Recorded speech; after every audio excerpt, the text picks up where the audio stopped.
When it comes to the debate of Dragon Ball versus One Punch Man, the most popular conversation is most obviously Goku versus Saitama, but there gets to a point where it becomes incredibly boring and it usually ends up in the same answer, Goku. So instead of rambling about the most common arguments from both fandoms, let's actually take a look at some of the more underrated characters from both franchises. Boros, the dominator of the universe, versus Goku's brother Raditz. In my opinion, both of these characters share similar feats and similar scaling, so without further ado, let's just get into the video for who I think easily wins this. To make things very much easier for the audience, I'm just going to start off with Raditz because he has much more simple scaling than Boros. So Raditz is stronger than Piccolo, Piccolo is stronger than Master Roshi, and Master Roshi blew up the moon with a single Kamehameha. Based off of this logic, it would be reasonable to say that Raditz does scale to moon level, but no, he actually scales even higher than that. This is because Piccolo Jr., who is much weaker than Raditz, states that he is 1,000 times stronger than all of the Z fighters combined, and no, this is not hyperbolic because Master Roshi literally agrees to him, directly saying, "I'm afraid he's right," meaning he's actually scared of this fact being true. And no, this is not talking about power levels, because if it actually were talking about power levels, King Piccolo's power level would be over 1,000, which that's just blatantly said to not be the case. This power scaling is actually consistent with the story, as King Piccolo states that he can destroy the earth in a heartbeat, which is just figurative language for him saying that he can destroy the earth incredibly quickly, which, lines up with the power scaling I already established prior. Mind you, last but not least, the craziest thing about this scaling is that all of this is below a power level of 500, meanwhile Raditz's power level is way over 1,000,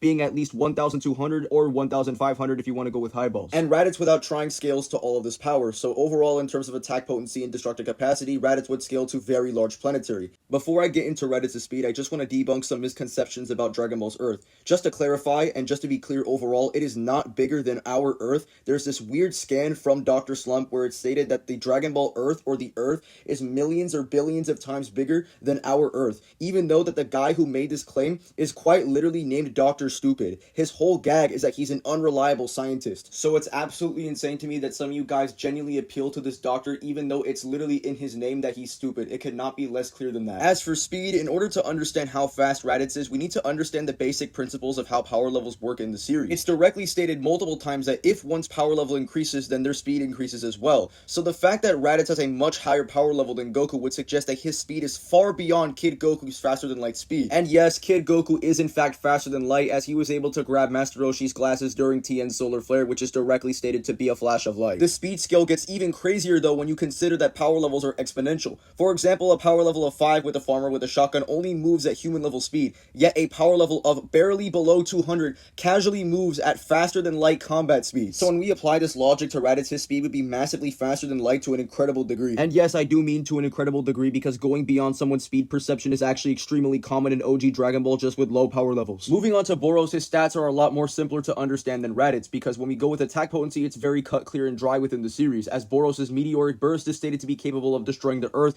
which would comfortably place the meteoric burst at planetary, at best. And yes, I am saying at best, which will be very important in a minute. As for speed, he should be reaching light speed or faster than light speeds, as his kick was enough to immediately kick Saitama to the moon, which would require that speed via basic freaking calculations. Oh my god, ABC 123. You could make additional arguments for Boros being faster than light due to the fact that he did speed blitz Saitama in his meteoric burst form. On top of this, Boros has really great regenerative capabilities and can restore his entire body in less than a few seconds. So in conclusion, who wins? And just to be clear, this matchup is very easy to understand, so this should not be debated in the comments. This is very cut, clear, and dry. And the answer is obviously Raditz. For one, he is 20 times stronger than Boros using basic lowballed calculations, and just to be even extra clear, he is 20 times stronger than Boros' strongest attack.